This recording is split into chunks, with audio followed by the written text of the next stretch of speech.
Hello বন্ধুরা, আমি শম্পা। আমার এই ছোট্ট চ্যানেলে তোমাদের সবাইকে জানাই অনেক অনেক শুভেচ্ছা আর ভালোবাসা। সংসারের প্রত্যেকটা কাজ যদি সময় আর রুটিন মেপে করা যায় তাহলে কিন্তু ভীষণ সহজ হয়ে যায় আর খুব তাড়াতাড়িও হয়ে যায়। তবে ঋতু তো এখন খুবই ছোট, তাই না সব কাজগুলো সময় আর রুটিন মেপে ঠিক করা হয়ে ওঠে না। হয়তো কোনো কাজ শুরু করে দিয়েছি, তবে আর সেটা শেষ করে উঠতে পারি না। আবার কখনো হয়তো কোনো কাজ ঠিকভাবে গুছিয়েও করতে পারি না। Good morning. আমার সাথে সাথে কিন্তু হৃদয় আজ অনেক সকালে ঘুম থেকে উঠেছে, আবার দেখো ঘুমও পেয়ে গেছে, আর মিমিও ঘরে পড়ছে। এখন ঢুকে পড়বো রান্নাঘরে, কারণ মিমি স্কুলে যাবে, আরও স্কুলে গেলে না সকালবেলায় রান্নাঘরে একটু কাজ থাকে। ওর টিফিন বানাবো, ওকে খেতে দিয়ে স্কুলে পাঠাবো। চলো আর বেশি সময় দাঁড়িয়ে থাকবো না, আগে এটাকে ঘুম পাড়াবো, তারপর রান্নাঘরে ঢুকবো। ঘুমু দিতে হবে তো? হ্যাঁ, ঘুমু পেয়েছে তো?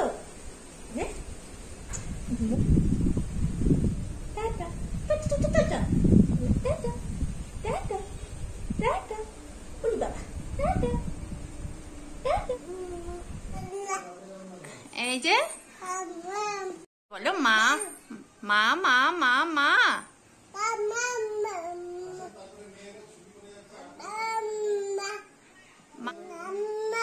মা মা মা মা।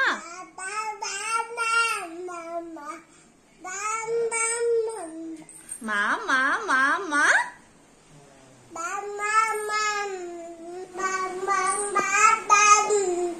মা তো বাকুম বাকুম বাকুম বাকুম। এই বাকুম বাকুম বাকুম বাকুম বাকুম বাকুম। আবার আবার বাকুম বাকুম বাকুম বাকুম।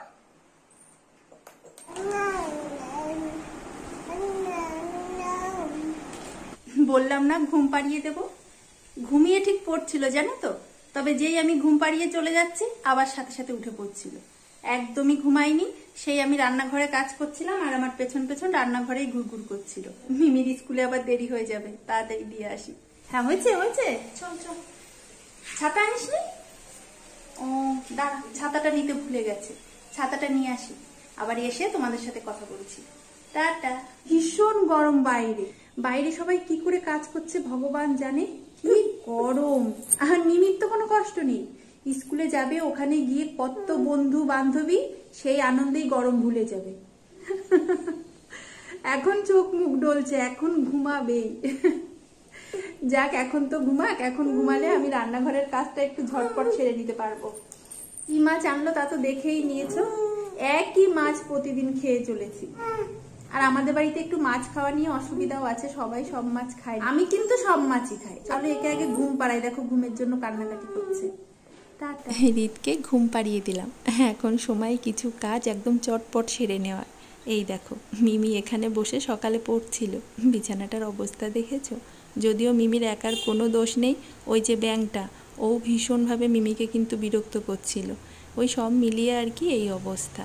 একটু গুছিয়ে রাখলাম, সময় পেয়েছি, সময়ের একদম যথাযথ ব্যবহার করতে হবে, না হলে আবার এই কাজগুলো এমনভাবেই পড়ে থাকবে আর সময়ই পাবো না ঠিকভাবে গোছানোর। যাক, ও ঘুমালো, সেই সুযোগে একটু গুছিয়ে নিলাম, তার সাথে সাথে সবজিগুলো কেটেও গুছিয়ে নিয়েছিলাম। তারপর যদিও হৃদ উঠে পড়েছিল, আর একবার যদি সবজি মশলা এইগুলো করা হয়ে যায় তাহলে যদি হৃদ উঠেও পড়ে কোনো অসুবিধা হয় না। আর রান্না করতে করতে আজ হৃদকে চান করিয়ে আবারও ঘুম পাড়িয়ে দিয়েছিলাম। আর এই দেখো এইগুলো বের করেছিলাম একটু গোছাবো বলে, তবে না এটা গোছাতে গোছাতেই সবজি দাদা এলো। আর কালকে পাট শাক খোঁজ করছিলাম, কাল তো আনেনি, আজ এনে ডাকাডাকি করছিল।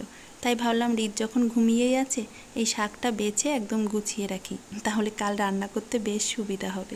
সকালে যখন মিমিকে স্কুলে দিতে গেলাম তখনও কিন্তু বেশ রোদ ছিল আর গরমও ছিল বাইরে, আর এখন দেখো কি সুন্দর হাওয়া দিচ্ছে, কোথাও একটা বৃষ্টি হচ্ছে, সেই ঠান্ডা হাওয়াটাই আর কি আসছে। আর ইনি এখন ঘুম থেকে উঠলেন, এই দেখো।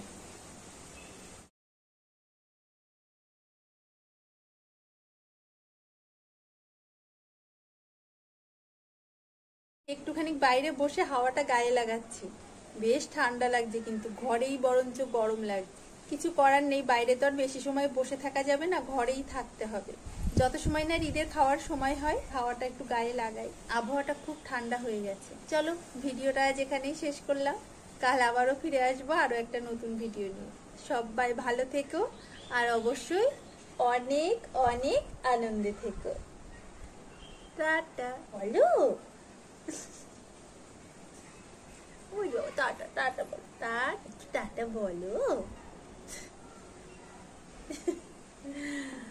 চলো আমরা দুজনে দিই, এই যে দুজনে দেবো, হ্যাঁ দুজনে টাটা দেবো। Tata tata.